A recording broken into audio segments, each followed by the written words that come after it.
Velma V's 3rd grade class at Frontier Elementary. And you are listening to the podcast. Thank you, Hunt. You know, again, to the parents out there's so much going on in West Ada. Get your kids involved. And if they were involved in something in the middle school, now they're in high school and they're lost, like help them find their path.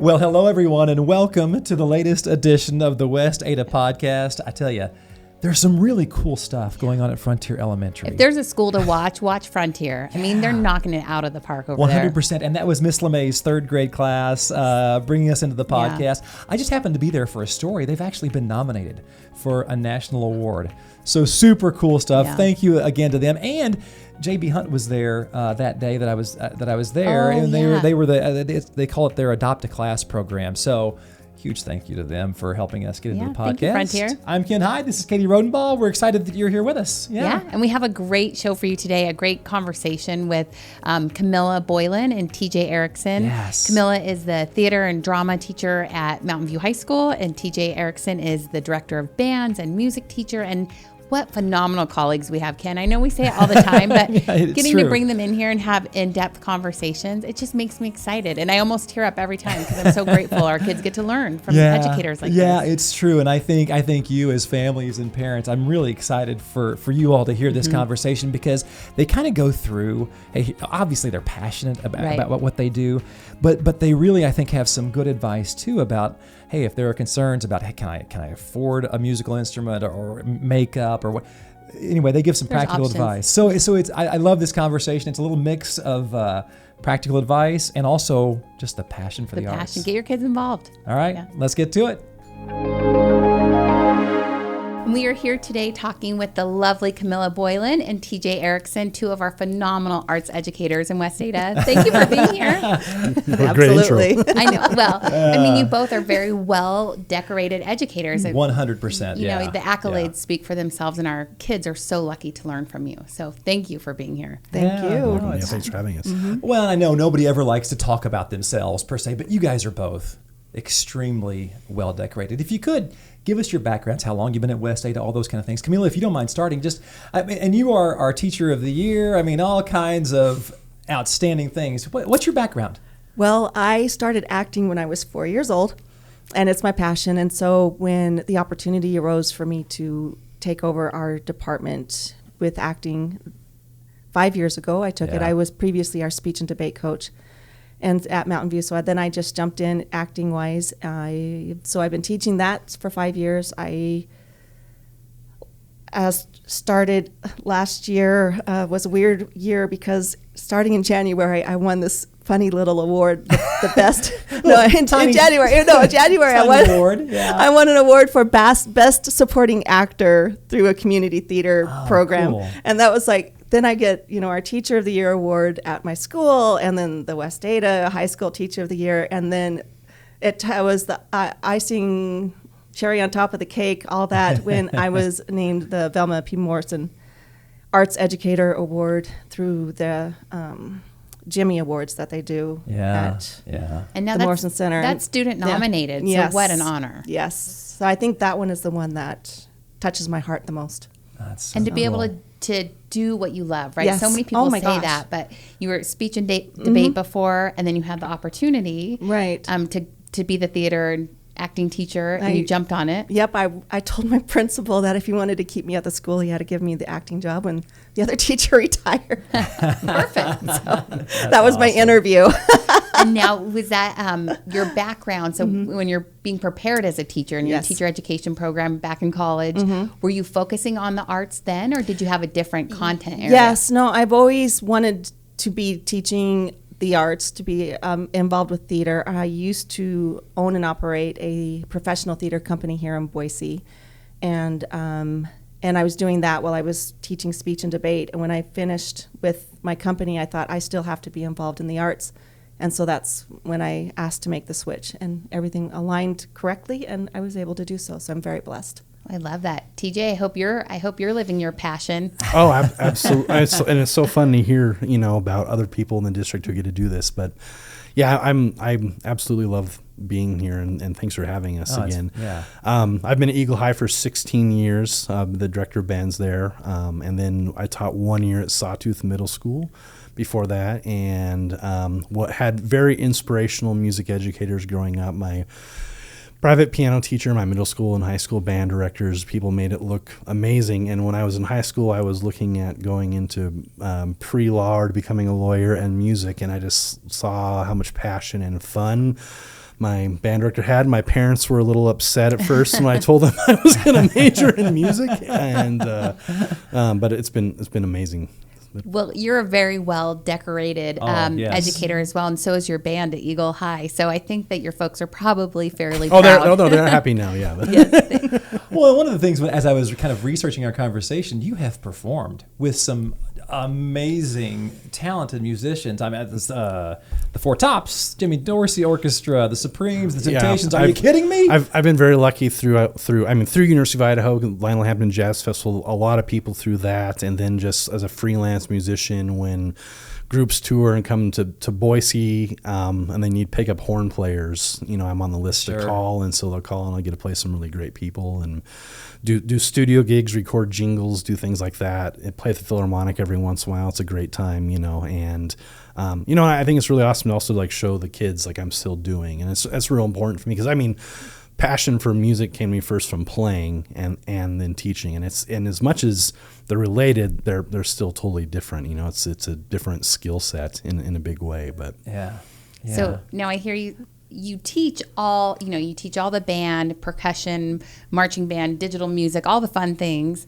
But did I hear you say horn is your passion? What is your instrument of choice? I have my master's degree in saxophone, and that's and so my undergrad, I have a music education degree, but I also have a performance bachelor's and a master's, and I studied saxophone at a level to earn those degrees, and so that's my main instrument. I play in the Boise Saxophone Quartet with local musicians, and it's my secondary passion now, really the second to education. So when I was in sixth grade, I was obsessed with Kenny G. Oh, boy. And so I played saxophone for one school year until I realized it was really heavy and I didn't want to carry it to school anymore. So I'm going clarinet. yeah, I still like me some smooth jazz. Oh, that's funny. Well, both of you, you've used the word passion a couple times. Both of you are obviously passionate about what you do. Why? Why are you passionate about your jobs and what you get to do? You go first. I think that it is so important for students to be able to find a way to express themselves, whether it's through music, through art, through theater, performances, anything like that, and to give them a sense of belonging.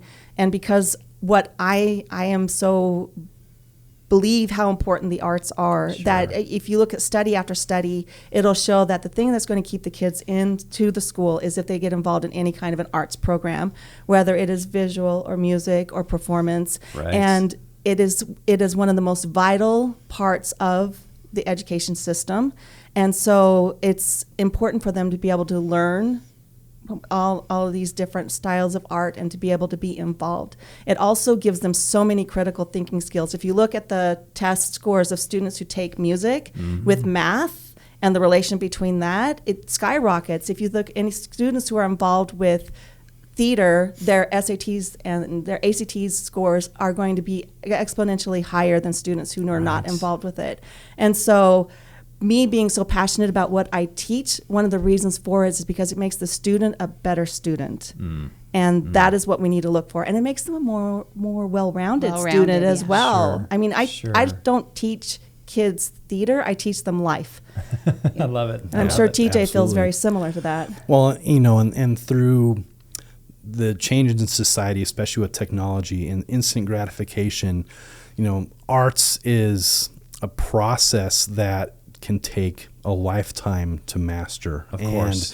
And, getting these kids involved and giving them something that they can learn to express themselves, feel belonging, learn a lot of the soft skills, like we talk about in the band program: pride, professionalism, respect, integrity, dedication, and excellence. these things that we're trying to give the kids, so when they go out to the real world, whatever they choose to do, they're going to have something that they knew how to work, not only as a teammate, but as the individual responsibility, and to come together and create. But I think it's real important that, we have all these things that give our students instant gratification, and giving them something like, no, this is going to take years to master. Like you have to be patient. It's not like a video game where you're going to learn how to play it in 3 hours and then there you go. It's like, no, here is an instrument. It's going to take 10,000 hours to get at the lowest level of professionalism, and it's really awesome to see the kids commit to that nowadays, because it is a journey, and it's that instant gratification is not there compared to a lot of what else is out there for what they do. Yeah. Sounds like the antidote to our societal problems. I think it'd be great. Yeah. Absolutely. Well, and I think you just used the term 10,000 hours. One of my favorite books is Malcolm Gladwell's book, Outliers. Outliers, and he even talks about the Beatles and how they were playing, terrible for a decade, terrible for a long time. Pursue it for both of you, and I'm not talking to you, TJ, but for both of you. I mean, pursuing excellence. How high on the list is that for you guys? And is pursuing excellence the end goal, or is it more learning how to pursue your passion through a journey? What would you say to that? I mean, there has to be bandwidth for simultaneous streams, right? I mean, number one is addressing what the students need. Over the years, I've had different feeders, and as the dynamics of the boundaries of the district changes with schools feeding other high schools or WAHI opening, things always change. And so that question is going to change about what was my picture of what my students need right here. And not only just in general, like I have to understand individual needs. Sure. Teaching bands like teaching 8 languages at the same time, because everyone's instrument is very different. Oh, sure. Everyone's physiology is very different. The equipment they're playing on. I mean, there's so many dynamics to it. But we do always aim for excellence, but it's always making sure that the kids are getting as much quality information that they need to get to their next level. And sometimes we have kids where achieving excellence, maybe if I take a picture of like what the program has done, that bar might lower one year to the next, just where the kids are at, or maybe a different ensemble. Maybe my percussion this year is young, so we're going to do this, or my percussion, like right now, percussion is actually very very evenly based, and they're very talented, so we're doing some really great things with them. And so it's just about being dynamic, and trying to meet the kids where they're at and trying to provide the best experience all the time, And so sure, it's dynamic, and like,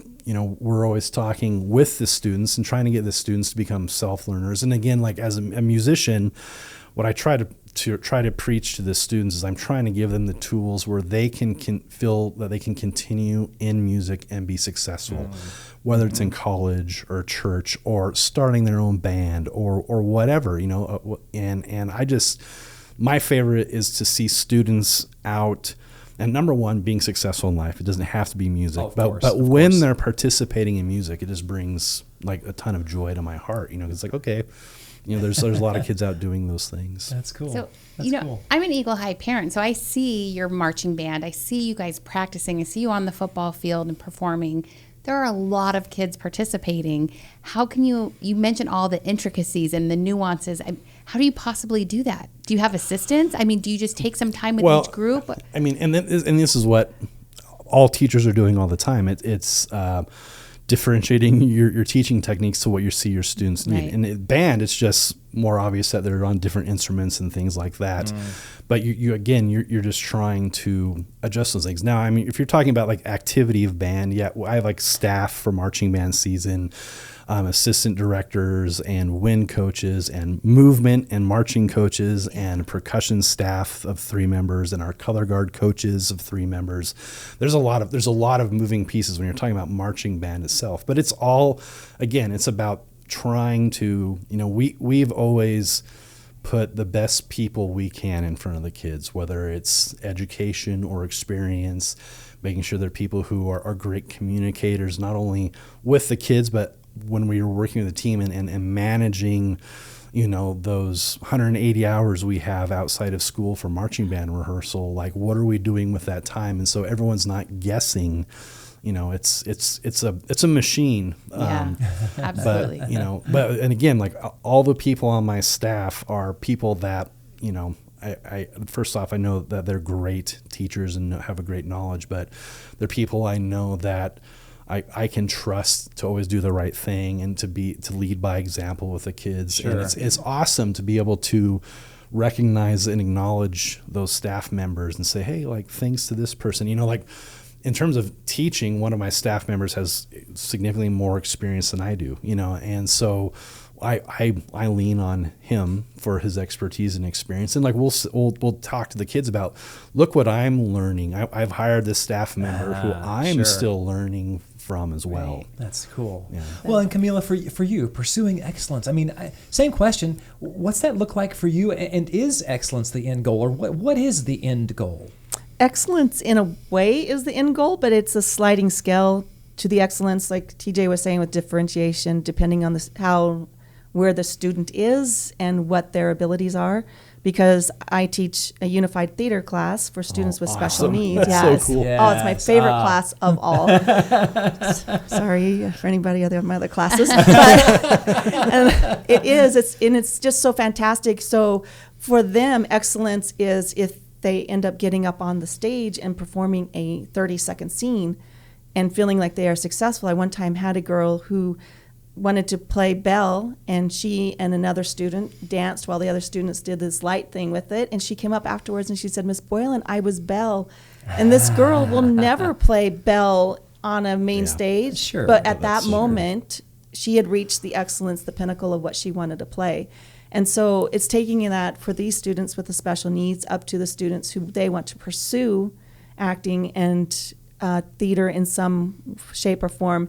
And so for them, I'm going to push them a lot harder and give them harder scenes to do and make sure that they are being pushed, where other students are just taking the class because they think it's an easy A, and that's jokes on them. I'm going to give them something that might be a little bit more moderate, that is not as difficult to dive into. And so it's all about, educators do that no matter what class you're teaching, and it's something that we are very aware of. And if you're going to ask me how I do it, I don't think I can tell you. It's just innate. We just do it. Kind of a feel thing? Yeah, and you pick up really fast on which students want to push themselves and which students just want to meet the proficient, and just be adequate at what they're doing. Yeah. I think that's just such a testament to the heart of educators. I worked in teacher preparation for a while before I was at the district, and we would always say you can't teach the heart of a teacher. You have the heart of a teacher. We can teach you pedagogy. We can teach you the skills. We can teach you how to differentiate,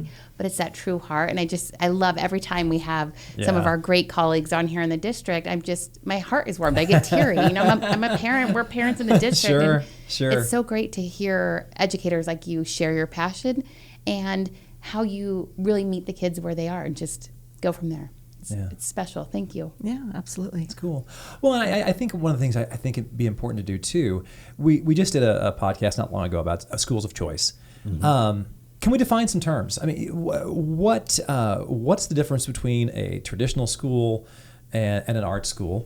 And number one, and other arts that are offered. Obviously, we're talking about music and theater, but what other arts do we offer in West Ada as well? I'd love to hear your thoughts on those two fronts. Camilla, if you want to start. On what other arts do we offer? Yeah, what other arts do we offer? Yeah, and again, the difference between a traditional school and one of our art schools. Okay, well, with the other arts, we have several art classes, from visual journaling to ceramics to painting to photography to, you could consider some of the CTE classes as arts because in different ways that you're looking at it, and technology is art. So West Ada really does give students an opportunity to experience so many different things. Yeah. And then we do have the Fine Art School, the Idaho Fine Arts, which I know that that's an audition school, which there's pluses and minuses to that depending on what students need and what they're looking for as far as, because one of the detriments to IFA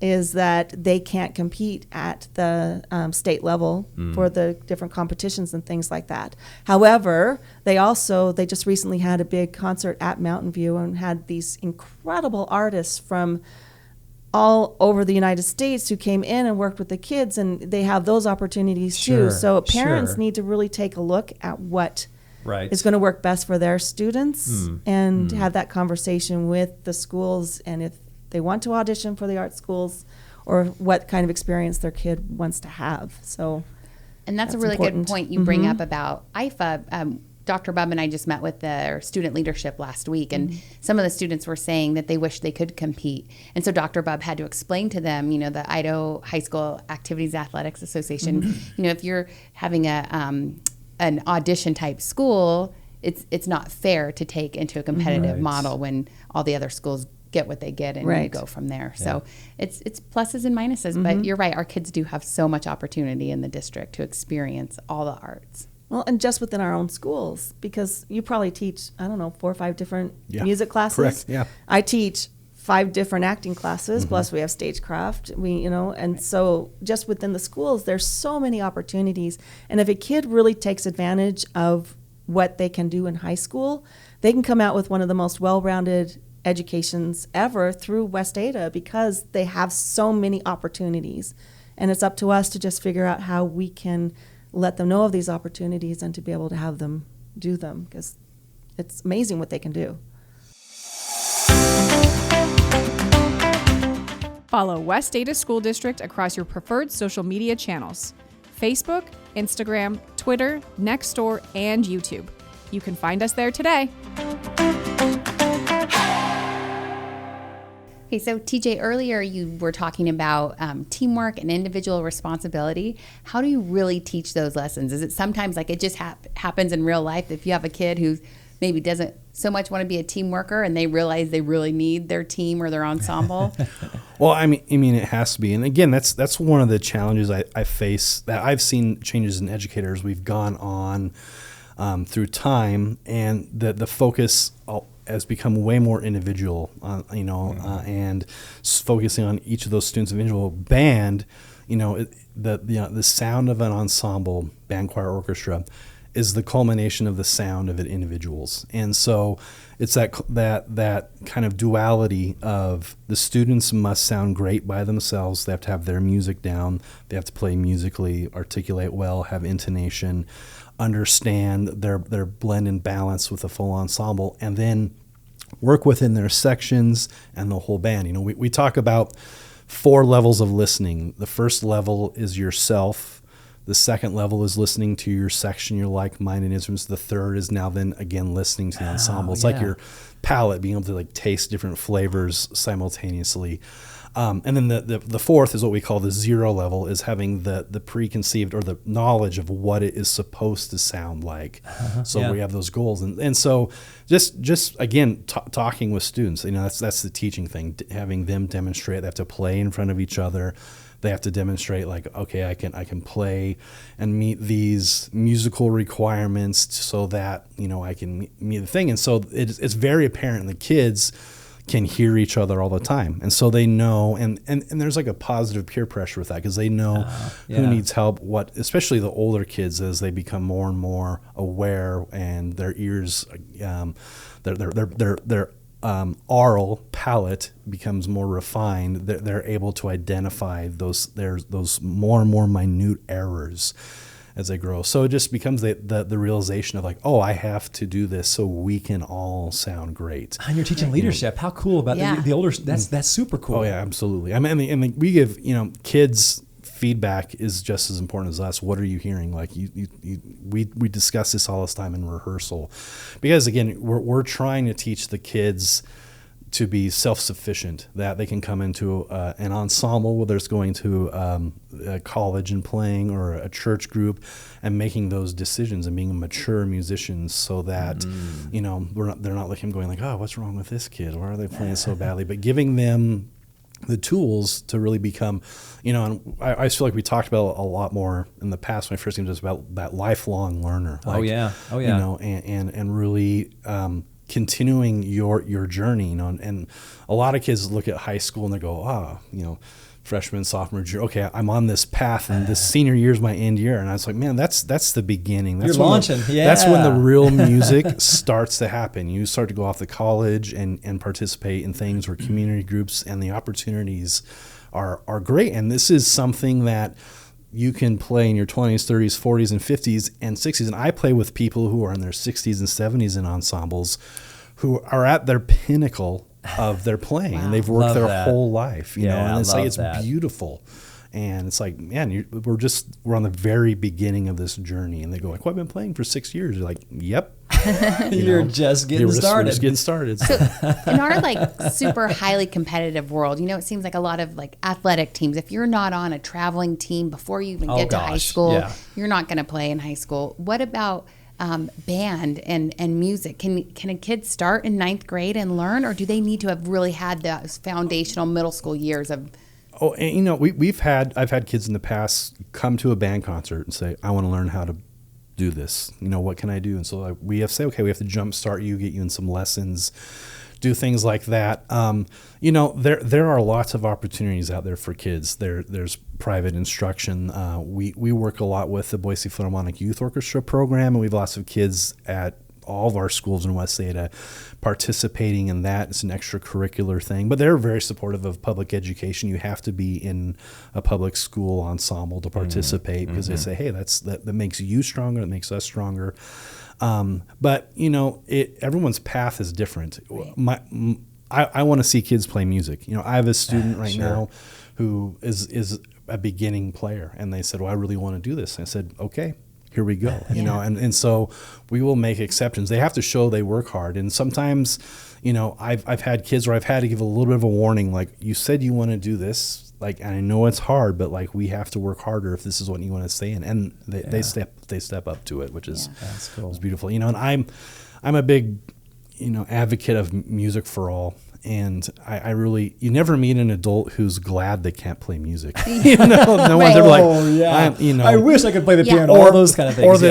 Or you'll hear experiences like, well, I quit this because this person made me feel bad about myself, which is like real unfortunate. You know, so, you know, it's about trying to give kids information and like tell people like, you can do this. You know, we're actually, for next year, we're going to start a campaign in our program of trying to get, we haven't had I won't have to do this. We've decided to do this, like get kids who have quit a year, like in middle school, and say, let's get back to it. You're in high school. We have all these electives.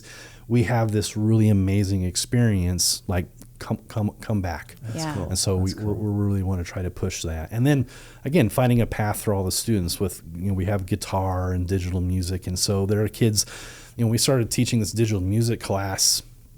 I've had kids come out of the woodwork who have been doing this as a hobby for 5 or 6 years. Oh, wow. And they're showing me things that I didn't know how to do yet. And it's beautiful, you know, because here's another outlet for a student to be creative, or for them to put their energy and passions in a positive way. That's cool. And, you know, have some self-growth and something that they can be proud of. And you know, it's really awesome. You know, I mean, some of the digital things have just blown my mind of what these kids can do. I mean, it's really cool. That's awesome. So fun. Well, and switching gears just a little bit, I think, Camila, I don't know what the right word is. I don't know if you've come up with this concept or philosophy. Again, I don't know what the right word is, but dream sideways. Yes. What is that? Can you explain kind of where you're coming from there? Sure. So my husband one time was having dinner with a friend that lived in New York and wanted to be a rockette because she's a dancer, but she was a half-inch too short. And she stayed in New York wanting to try to be a dancer and just wasn't succeeding. And had a conversation with her saying, you know, what is it that you want out of life? And she says, I want to be a dancer. And he says, well, is that your ultimate goal? She said, yes. He says, well, sometimes you have to take your goal and shift it a little bit and dream sideways. And so my husband passed away 8 years ago. Yes. And that story was told several times. And that just kind of has become my philosophy, that sometimes you want something and you want it bad. You might want to be able to become a professional artist in some sort of a way, but it's just not working out. So what can you do to make it so that you can achieve your goal in a different form? And so I really stress that to the students. It's like, this is what you want, but it's not working for you. So let's look at it from a different perspective. And that's what it's all about. It's about looking at your different perspectives. So like TJ's talking about the different music programs and the kids trying to jump in. Well, there's maybe a traditional instrument's not going to work for you, but the digital music might be exactly what you need. I know composers who do digital music and get paid very well to do that. And so it's all about making sure that you can achieve what you want, but you might just have to look at it from a different way to approach it. So. As we say in Arkansas, you got to shift your paradigm. Right? Yes. I'm an Arkansas guy. I can say that, so Right. Yes. And exactly. I love that TJ brought up, leadership, and so Ken pointed out TJ's point of leadership, and I was in theater in high school, and there is a lot of opportunity for same kinds of things in that ensemble, if you will. You have different players, and they can point out when you're missing a line or you're off your mark, or do you see your students stepping up in that way? Oh, absolutely. And we give our students a lot of opportunities to do many different things within the theater realm, from designing shows to being an assistant director. If they're an assistant, they are directing at least one scene within our shows. Our students are our stage managers. When we have outside groups come in, it's the students who are running those shows and things like that. So there's a lot of opportunities for students to be able to step up and show leadership. And one of the cool things, they get so much real world application. We have students at my school who now work at the Morrison Center and technicians for lighting, and students who work for the Idaho Shakespeare Festival. A student at Meridian High School designed costumes on Broadway. So we're talking about they're learning real world applications and being able to process it many times without going on and getting an advanced degree. It's just what they're learning in our classes. And so there's so many opportunities if students just take advantage of them. Absolutely. Yeah. Okay, well, this might be kind of a weird, meandering way to say this, but what I'm getting to is what do you learn in the arts? And let me back up. So when I'm in 8th grade, I'm in band. And I grew up in a little town in Missouri. Were you in love with Kenny G? I did not. I'm older than Kenny G. But no, so we're in band, and little town in Missouri, and I played trombone. And my instructor, Mr. Nail, every Friday you could challenge the person in front of you. Camille Sexton was my arch nemesis in 8th grade, and I still remember this. I could never beat her. I hated. I never was able to get to first chair. But you know what? I learned so much about how to lose with grace. And I'm using air quotes, how to lose. What do you learn from the arts? What do you learn when you succeed, when you fail? Can you talk about that a little bit? Maybe TJ, go ahead. A lot. I mean, there's so much students learn by participating in arts. I mean, literally from self-expression, self-analysis, math skills, listening skills. Again, like the duality in the world of music, that individual preparation and also teamwork, because like you can't be in an ensemble without doing both. Like showing up on time, being reliable, communicating, and that's one thing like I really am proud of my students, because like they know if I say 7 o'clock, that means we're starting at 7 o'clock. That means to show up at 6:50. Right. So I get my horn out, I can say hi to my friends or whatever. Then we're going to start on time. Being a good citizen, reliable, like making sure that, well, I'm gonna learn my part, or I'm gonna help move equipment or put, gear away or help set up. Just so, I mean, band directors joke, and no offense to any theater teachers, band kids are awesome, because they a lot of times they're extremely hardworking. They communicate so well. They're very reliable, very intellectual. I mean, they're just like they're the kids that we all love. And I have colleagues from Eagle High School always come up like, man, the band kids are always just awesome.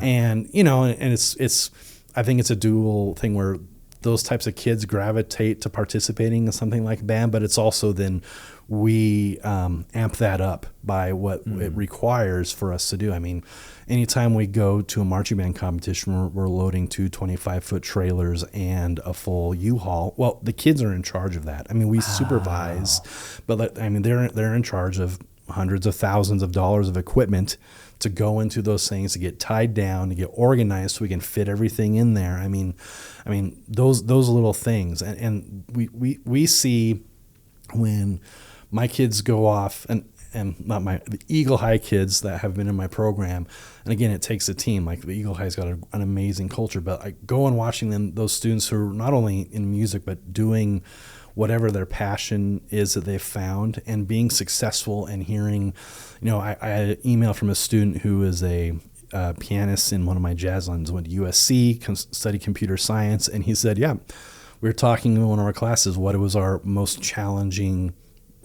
class that we ever took, and mine was high school jazz band. That was the most I was ever pushed to achieve, a high level of success. That was the most information I had to process, the hardest at work. And, and that's going to change for every kid. Sure. But, giving those kids, helping them find their paths for those opportunities of growth, and that's what I love about all of the arts in what we offer in our traditional and non-traditional schools in West Ada, is that those kids, need to find a passion. And Jason Robarge, who's now the principal at Centennial, when he was vice principal at Eagle High School, he really recognized, he went, we're noticing that our kids who achieve well are involved at a high level in something. Like there's a commonality. 100%. So how do we get more kids involved in these things? We have this whole, palette of options for the kids to choose at Eagle High School, at every high school. So let's amp this up. And so we started this kind of a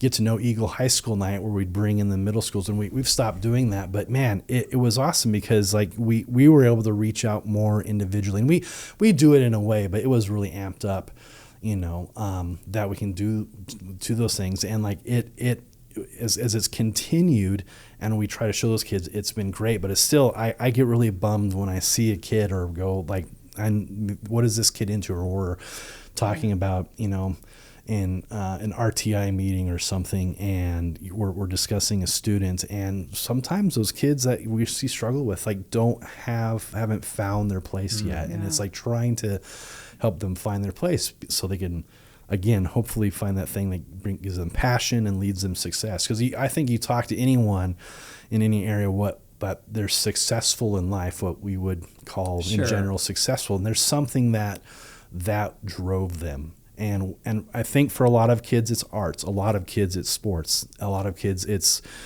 computer games. Everyone has their thing, but really helping those kids find that is real important. And of course, I want to see kids participate in music or arts, but man, just for any student to find a passion. I had a student one year very passionate about training dogs, and it was awesome. And that student, she's still doing that. That's cool. And it's been her driving force in terms of motivation for her life. And so it's awesome. I like that. You're giving me ideas, like maybe a middle school activities, electives fair or something that we could bring our middle schoolers in to kind of experience. Well, and we try to recruit, the marching band goes down, we'll take my jazz band and play for the kids. And, and I still wish, and this is my wish, is that I do think parents sometimes let their kids make some poor choices at this influential time in their lives. They go, I'm going to quit band, choir, orchestra, drama, and going into high school. And you're like, wait, no, this is when it comes cool. Make them commit to another year of this. And they look at the high school listing, in my opinion, of all of our electives, which is their right to go look at all of these cool things. But I want to say wait a minute, you're on this path, and you don't understand what it's going to be like at the high school. Give it a chance and move on. Because we get parents who will come and see or they'll see the band at a football game and think, oh, band's cool, or think this is the only thing we have to do at band at Eagle High School. It's like, no. There's a whole nother side of things that unless you come to a traditional concert, you're not going to see or understand, So getting those things out there are important. And like the social media's helped. I mean, we send videos and information off to our feeder programs for kids to see, but unless we can get those kids participating and doing in the classroom, sometimes they miss out, And again, I will run into students at Eagle High and they'll come to my guitar class or digital and say, oh, I played band until 8th grade and then I quit and I really wish I hadn't now. And I'm like, yeah, me too. Like, right. Get involved. Yeah. No, sorry. Go ahead, Katie. Oh, no, I was just going to ask Camilla about the offerings, within the theater and drama department. What all do you have, and do you have a high involvement of students? Are there waiting lists? Are there, how does all of that work over at Mountain View? It ebbs and flows, and we have stagecraft and advanced stagecraft where they learn how to do costumes and lighting and set design and all of those things that are the hard skills, and then in the soft skills with acting 2 and advanced acting, which has a college acting credit that they can get through it, musical theater, and then my unified theater class. So there's 5 different acting classes. We also offered directing for a while, but there's so many things that something has to drop. Yeah. It's always something working on recruiting and getting students involved. And then I am going to say this. Unfortunately, if a student has to be pulled out to be put into a lab class, the first classes they're pulled out of are their electives. And sometimes it hurts my heart. They're taking 3 different lab classes that doesn't leave any room in their schedule for them to be able to take a music or an acting class. And we've taken away their reason for going to school. Their reason for going. That's what. And it hurts my heart when I sit in a meeting and there's talking about, they're going to have to be in this lab class. Sorry, they won't be in your class anymore. And that happens far too much, especially when you look at what businesses are looking for. They don't care what the kids get on an SAT. What they care about, and this is an article in Forbes magazine that talked about, they're looking for the soft skills that they had and what commitments they made. Did they spend all 4 years in a music class and in a band? Did they spend 4 years taking an acting class?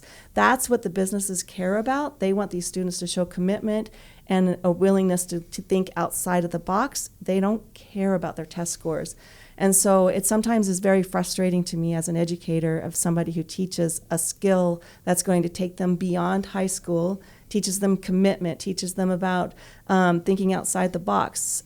India actually got really frustrated because so many of their kids knew math and science, but they didn't know how to think outside the box. And so they asked Americans to come over and teach them how to do that. We need to keep that in mind, that we have to keep these kids in these courses because that's where they learn how to become the people that they're going to be beyond high school, not just do well on test scores. Have you subscribed to our YouTube channel? Go to YouTube, search West Ada School District, and like and subscribe today. Okay, Camilla, when a student needs to finish one of their academic requirements, so they're taken out of their elective, is there an opportunity to participate in the arts and theater arts as an extracurricular or a club or something like that? We do have a drama club, and they do have the opportunity to do the social events and to do our all-school musical. Right now, our standing is for our straight plays that we do that a student must be involved in one of our classes, because if they aren't taking our classes, we don't have a teacher. We don't have a teacher. We aren't able to direct the extracurriculars. And so it's kind of a catch-22. But with the way things are in the culture that we have right now, we might have to rethink that just to be able to give kids that opportunity to perform if they aren't able to take the class due to being in a lab class of some sort. And I know how important the labs are. I have had students tell me that they are improving and they are getting better at things. Where I get concerned is when it's 3 different lab classes that they are in. It's like, can we just maybe 2 so they can have at least one? Yeah. So they have something to look forward to and to participate in and feel like I'm having fun at school, because that's very important. Right. Yeah. Well, and shifting gears a little bit, TJ, I think I'd love to hear from both of you, but What advice would you give to parents or students who aren't currently involved in the arts? Or maybe it's some of our families in middle school. They're like, or do we do this? What advice would you give them? You know, and I the biggest question when I'm speaking to middle school parents is, well, my kid wants to do these other things, and it's like, wait a minute, they can do it all, you know, and don't give up one thing because they have a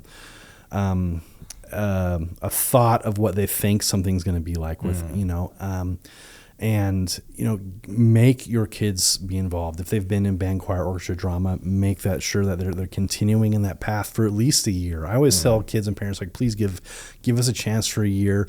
When you look at like retention rate, if you join band as a freshman in high school, you're very likely to continue on. Right. But if you don't as an eighth grader, I mean, then we've lost 90% of those kids. And they make that choice because they think, well, I have to do all this like required extracurricular commitment things. Because they see the marching band, they think that's what you have to do. And we have a lot of opportunities. You can sign up for a concert band class, which is just like continuing what they've gone through in the eighth grade, sixth, seventh, and eighth grade, continuing on that path. It does require a little bit more extra, like concerts and things like that, but not a lot. It's very doable, you know. Or kids get, I can't do football in band. And you know, one thing I'm really proud of at Eagle High School in working with all the coaches that for my 16 years is that we've always found a way to make it work for kids. That's great. And they're just as positive about encouraging their kids to continue participating in music or in drama or speech and debate as we are. As like, hey, you know, do follow your passions, and you can do it all. Just because you play football or basketball doesn't mean you can't be in band. Just because you're in band doesn't mean you can't be in speech, debate, or drama. You know, there are ways we can work out as long as we communicate, and that's one of the really great things I think we do. You know, kids will come to me with their schedule at the beginning of a year and say, okay, these are my dates for X, Y, and Z activity, and we work things out. And sometimes, me too. I'm sorry to interrupt you, but no. I love that West Ada does that, because no kidding, I moved when I was in ninth grade, and I had to choose between football and band, and it drove me crazy that I had to make that choice. It's just no, and I think it's important, especially for students. I mean, because helping those kids find their paths, and they might have two passions, and you don't want to say, well, you have to do this now. I'm giving you only this chance, because we'll never tell a kid that you need to quit an activity, you know, because if I found out a coach or another director was saying that about my kids, I'd be very upset. Sure. And it's not ever been the case. But you know, for the middle school parents, I mean, don't let your kids miss out on the things that are happening in the high school. And just because you might not know about it, it's probably great. I mean, I don't think that there's a program in West Ada in terms of particularly the performing arts you wouldn't want your kid involved in. Yeah. I mean, 100%. You know, I have friends who have kids and live in different pockets, and should I get my kid involved? Like, yes. Absolutely. Like that's I mean, no offense, it's a stupid question. Like, there's no reason to not be involved, because the growth that those students are going to have are awesome. And again, that transition between 8th grade and high school, like the kids are worried about being cool or what their friends are going to think about things. And it's like, wait a minute.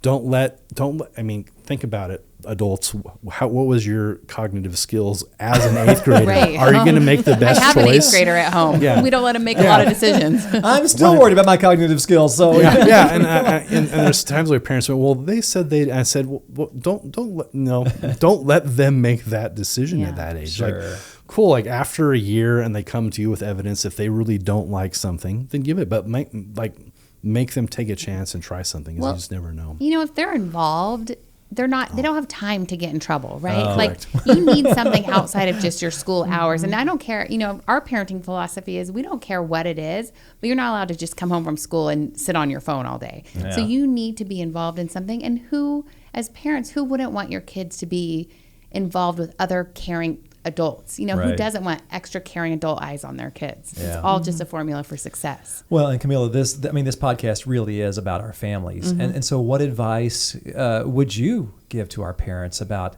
engaging in the arts and maintaining that contact? let them. And that just seems like a very simple answer, but there's so many times it is a challenge for parents to have their students be involved, because a lot of times it takes place after school and the extracurricular part of it. But if there's a way for them to be able to be involved, they need to try to figure that out. Once a student does get involved, if like transportation is an issue, there's always another parent who's going to be willing to give your kid rides to and from places. And if you can't be that parent who does it right now, maybe you can be 5 years down the road. And so it's just important to support your children. If they are in something, go and see and watch it. If you can't make it to the actual performance, maybe you can slip in and watch them during class, but just to get involved and to support them and see what they are doing, because being involved in the arts can be life-changing for a lot of these kids. It saves their lives, and I can put it as bluntly as that. I have had multiple parents who have told me that, thank you for what you've offered for my kid, because if it wasn't for you, my kid may not be here still. And so that what we do is so, so important for these kids, to give them the sense of belonging and figuring out who they are and just being part of something that's bigger than themselves. So parents, whatever you do, if your kid says that they want to be in a school play, or they want to play the flute, or they want to learn some visual art, let them do it and encourage them to do so. Well, and I don't know any other teachers who would be happy to take all those kids. I mean, you talk to perform. We want kids in our program. You know, I mean, there's times where we we'll be doing the FTE dance at the when the kids get registered and looking at what we're offering and things, and there's just years like man, like fill up my classroom. I mean, I will take. Get my band to that 127 capacity my door says on it. I would take that in my band every day, because I mean, I want those kids involved, and getting parents, and again, looking out and walking the halls and seeing kids, or going into meetings about kids who I have in my non-band classes, and trying to get those kids involved, and seeing like, okay, the pattern of kids who sometimes struggle. One of the things a lot of times they have in common is they're not involved in something in school, and in an activity or a club. And there's such a great variety out there, and so many of our colleagues who are passionate not all about their subjects they teach, but about making connections with kids, and the variety of things that we have offered. It's like, don't let your kid miss out on things at the schools. Get the club list, get things, make them go, okay, I want you to be involved in Earth Club, or like you maybe have this little bit of a sliver of interest in something, like go and get involved, because again, the kids are going to be around like-minded students. They're going to have a mentor in terms of a teacher or coach or club director or leader that's going to really help them grow. And I just, again, like, Darcy Beck a few years ago came to Eagle High School, and this was actually probably a decade ago, a few years ago. And she just in general said, Eagle High, you are, as a faculty, you are really great about reaching the high, medium performing students. Now let's talk and teach you guys how to get the low performing students. And it was all about making connections, not about just the teaching to, but making them feel wanted and making them feel a part of the team. And I took that to heart as a big time, because like as a band director, those band kids are all up here, and then I'd have guitar kids, and I'd have kids who really struggled, and I'd do my best to teach them, but I never took the time, and this was like an epiphany for me to like, I'm going to sit down next to the student, I'm going to ask them, what'd you do this weekend? I'm going to talk to them about their life and make those connections. And I saw kids change in front of my eyes. And then realizing that those kids are out there, and they're going to have those teachers who are doing that for them. But when it's just for moments in the day, rather than having a band or drama or speech and debate or soccer, something that they go to, and that's their family, that's their activity. I can't imagine how it would feel to come to school. I'm myself, as someone who has been blessed with having connections with kids and colleagues. What is that like? And so get your kids involved, and try to, whether it's just a club or arts or sports or there's or a unified class, whether it's music or drama, some of the things we got there. I mean, what a great way to connect with other humans and show passion and help lift up other people. It's amazing. So. There truly is something for everyone. I mean, high school is the time to experience and explore and find your niche, find 100%. Your passion. Well, I'm kind of shifting gears big time here, but there's probably parents out there going, I don't have money for a clarinet or a trombone or the West Ada fundraiser. It costs money to do some of these things. Mm-hmm. Have you used the fundraiser? What's it like? And what would you say to parents who are like, gosh, seriously, I don't have the money for a trombone or what would you, Camila, how would you respond to some of those things? We'll figure it out. Yeah. We always give students the opportunity, like for our musicals and other shows, they need makeup or special shoes or something. If a student cannot get it, we're going to figure out how to get it for them, either through doing the West Ada raffle and fundraisers there. But most of ours we're self-sustaining with our. We do charge at admission to the shows because we have to pay for royalties and things like that. Right. But even there, if a parent can't afford to come and watch the show, we give them opportunities to see it for free. So if you feel it's important for your kid to do it, we are going to figure out a way for them to be able to do it because that's more important than what the cost is. We'll figure it out. I love that answer. Simple. Yeah. Yeah. I love simple answers. Yeah. I agree. We'll figure it out. Yes. Well, in case you guys can't tell, I'm not blowing sunshine at you. I have so much respect for you guys and what you do. Thank you. And I remember what it felt like to be in 8th grade, 9th grade, and doing these things. So thank you. Any closing thoughts? Anything we haven't covered that you're like, gosh, I should have said this. I mean, anything like that we haven't covered or touched on? Well, again, to the parents out there's so much going on in West Ada. Get your kids involved. And if they were involved in something in the middle school, now they're in high school and they're lost, like help them find their path or make sure that you're communicating with a teacher or a counselor, someone that your student trusts, like, hey, let's find something for these kids. Cause it's no fun seeing some of those kids in the hallway look like they're coming to school every day, and you see them and they don't have their place because it can really be that way. And I see the opposite with the band kids, who choose to spend ridiculous amount of time and effort and being involved in these things, and my choir colleagues, my art and drama colleagues, and see what is going on for kids is pretty amazing. And I think we're really lucky in West Ada that we have these opportunities for our kids. I'm super lucky to have an amazing administration at Eagle High School who, like Susan McInerney, just wants awesome stuff for kids. And she gave me a bad time because I went to her and said, I've got an idea. You might say no. And she just goes, have I said no to you yet? And I said, no, you haven't. She's like, we'll ask. And I asked her and she said, yes, and so, our administrators are supportive of that. And parents just need to know if that their kids are struggling, if they're worried, like reach out and communicate, find something. And, with the high schools, we have a vice principal who's kind of in charge of culture, that's another resource out there. Like, hey, how do we get this kid involved? And a lot of times it's like when I'm seeing the kind of pattern I see with kids who are struggling, it's that they don't have something that they're excited to walk in the doors of that school. And man, we have so many amazing things, amazing programs and teachers and coaches. I watch friends and colleagues teach and coach, and I go, I want to take that class. Let me in. Come on, how do I do that? So. Yeah. Well, it sure shows how much you love your career and your passion for educating our kids, and it's just thank you. I can't give you the sincerest thank you enough for what you do. You're welcome. So. Yeah, you're very welcome. Thank you both. Thanks for being here. Sure thing. Thank you.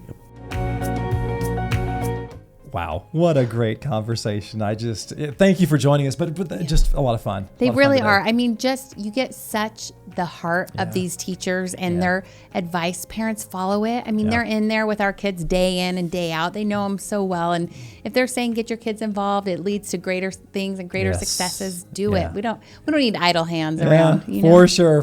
And thank you for joining us as well. And again, you can listen to our podcast wherever you get your podcast. If you listen on iTunes, leave us a review. And if you choose to rather watch the podcast, you can get that on YouTube, search out West Ada there. And we always say it too, communicate at westada.org. We'd love to hear from you, what you want to hear about. Or if you have questions for, TJ or Camilla, we can pass those questions on to them as well. But it's just phenomenal to have them here. And if you want to listen to our old podcast, westada.org/podcast is where you can listen or watch any of the past podcasts that we've done. Well, now you brought up past podcasts, future podcasts. Let's look forward. Yeah, coming up on our next episode, we're going to have a great conversation. I just know it. Continuing in the arts with Chris Housel. He's the principal at Idaho Fine Arts Academy. That's IFA, we call it around here. But it's just another amazing school of choice we have here in the district. It's an audition-based school, but it covers all the arts, performance arts and dancing and music, theater, graphic design, all kinds of cool things. And Chris is very engaging, and I know we'll have just a wonderful conversation with him. He is a talented musician and just a great guy as well. Yeah, it's going to be a lot of fun. So again, thank you for joining us, and we'll see you next time.